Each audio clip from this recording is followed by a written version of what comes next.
Situs Al-Quran Tua Kulit Kayu di Desa Alor Besar, Kabupaten Alor, Nusa Tenggara Timur.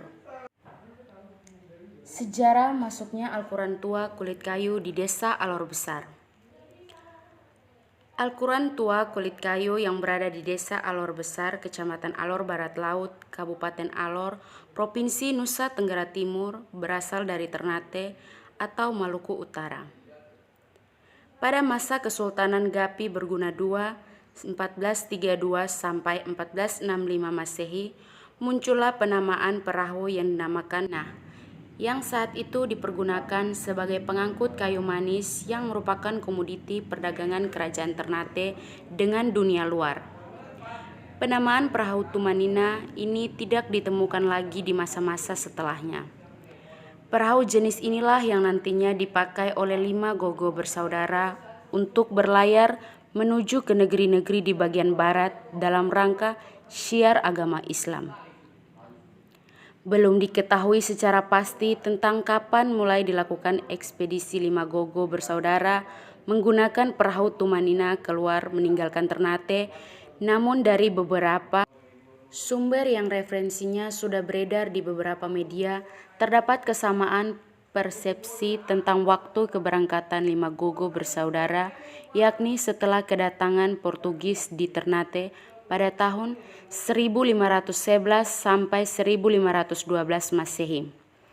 Kesamaan beberapa sumber itu juga mengerucut pada tahun pendaratan 5 gogo bersaudara di Pantai Vetelei, Bota, Alor Barat Laut, yakni pada tahun 1519 Masehi. Dalam rangka penyebaran agama Islam, maka Sultan Bayanullah sebagai Sultan Ternate 1500 sampai 1522 Masehi mengirimkan ekspedisi ke negeri-negeri di bagian barat Ternate. Perahu Tumanina yang memuat rombongan 5 gogo bersaudara berangkat meninggalkan Ternate menuju ke arah selatan dan barat melewati Laut Banda dan berlayar terus melewati perairan utara Pulau Alor. Pada saat itulah mereka kehabisan bekal dan mereka memutuskan untuk singgah di sebuah tanjung di wilayah barat laut Pulau Alor, yakni Vetelei atau Tanjung Bota, sekarang Desa Alila. Untuk mencari air minum, saat mencari sumber air itulah dengan kesaktian Bapak Yang Gogo, ia menancapkan tongkatnya ke pasir dan seketika keluarlah mata air yang hingga saat ini mata air tersebut masih ada dan mata air tersebut dinamakan Vei Vanja atau mata air Banda. Setelah memenuhi perbekalan, 5 bersaudara Gogo berniat melanjutkan perjalanan ke bagian barat. Pada saat itu, Bau Lolong Raja Bunga Bali sedang berada di Nanat, sebuah tempat istirahat raja, sekarang Desa Alaang.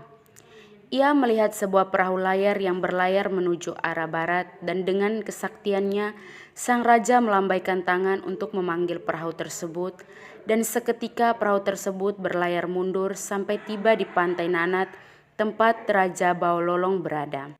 Sesampainya di pesisir pantai tempat raja berada, terjadilah dialog antara Raja Bau Lolong dengan 5 gogo bersaudara. Dalam percakapan inilah timbullah rasa kekerabatan dan kekeluargaan yang berakhir dengan pertukaran cenderamata, yakni 5 bersaudara Gogo memberikan sebuah nekara besar saat ini tersimpan di Museum Daerah Alor, dan Raja Bau Lolong memberikan sebuah pisau keris. Mereka juga berjanji untuk bertemu lagi di Umaraja di Kampung Bang Mate, sekarang Uma Pusung Rebong, Desa Alor Besar. Perjalanan 5 gogo bersaudara dilanjutkan menuju ke arah barat, namun perahu Tumanina terbawa arus laut yang mengombang-ambing mereka sehingga terdampar di pantai Tuabang, Pulau Pantar. Setelah beristirahat sejenak di pantai Tuabang, 5 gogo bersaudara kembali berlayar menuju Kampung Bang Mate sesuai janjinya terhadap Raja Bau Lolong. Sesampainya mereka di Watang Raja atau Pantai Raja, Kampung Bang Mate, mereka bertemu Raja Bau Lolong di Umaraja, Uma Pusung Rebong. Melihat sikap tindak tanduk dan kesopanan para tamunya, Sang raja meminta kelima bersaudara Gogo untuk tinggal menetap di Uma Pusung Rebong di kampung Bang Mate. Keinginan sang raja itu sejalan dengan misi syiar kelima Gogo bersaudara, sehingga mereka menyetujui permintaan tersebut. Seiring berjalannya waktu, Gogo bersaudara merasa tidak nyaman tinggal bersama Raja Baololong di Uma Pusung Rebong karena binatang piaraan raja berupa anjing dan babi berkeliaran di sekitaran rumah. Oleh karena itu, mereka meminta izin kepada Raja Baololong agar diberikan sebidang tanah untuk dibangun rumah tempat tinggal sendiri walaupun masih di wilayah kampung Bang Mate. Permintaan itu direstui oleh Raja Baololong, maka diberikanlah sebidang tanah tempat rumah mereka yang diberi nama Uma Fanja atau Rumah Banda. Dan sampai saat ini menjadi tempat penyimpanan Al-Quran tua kulit kayu tersebut. Di Uma Fanja, inilah misi penyebaran Islam mulai dijalankan oleh 5 Gogo bersaudara. Dengan berbekal Al-Quran tua kulit kayu, mereka mulai mengajar, mengaji, sholat, zikir, dan perilaku hidup Islam. Ajaran Islam yang sangat menarik bagi masyarakat kampung Bang Mate ini menjadikan misi syiar Islam berjalan dengan lancar.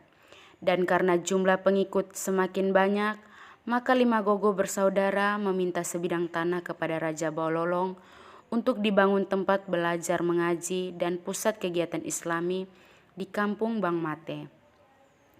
Dan melihat perkembangan perilaku rakyatnya yang semakin baik dengan ajaran Islam, Raja pun menyetujui permintaan itu sehingga diberikanlah sebidang tanah untuk dibangun sebuah ropo, rumah panggung kecil khas Ternate.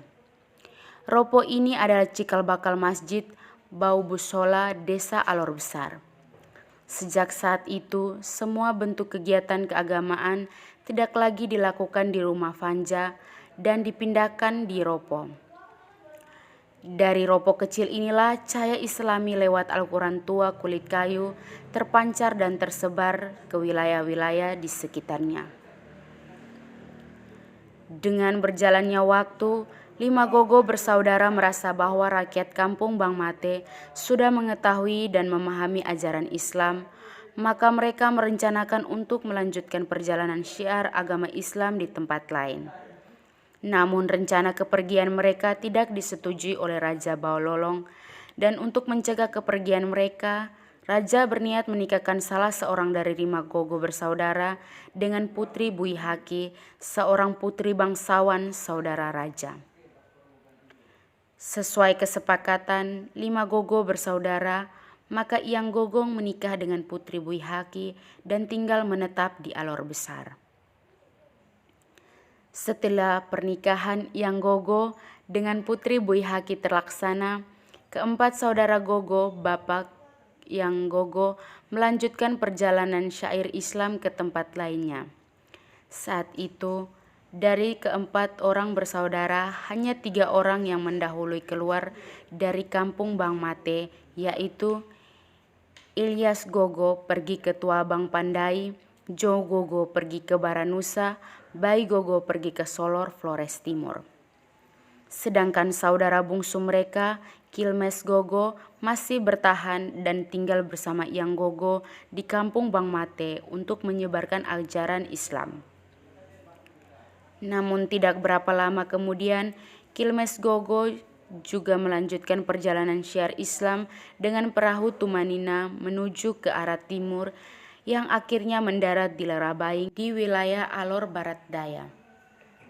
Dari hasil perkawinan Iang Gogong dengan putri Bui Haki, maka hingga saat ini turun-temurun terlahirlah 14 generasi pewaris Al-Quran tua kulit kayu, yakni Tahionong Gogo, Boi Raja Tahi, Rama Nehe Boi, Boi Kae Rama, Pati Raja Boi, Salama Kae Pati, Aboi juga Salama, Taluti Aboi, Nae Rae, Taluti, Gati Angin Nae, Ola Ganti, Panggo Ola, Salim Panggo Gogo, dan Nurdin Gogo.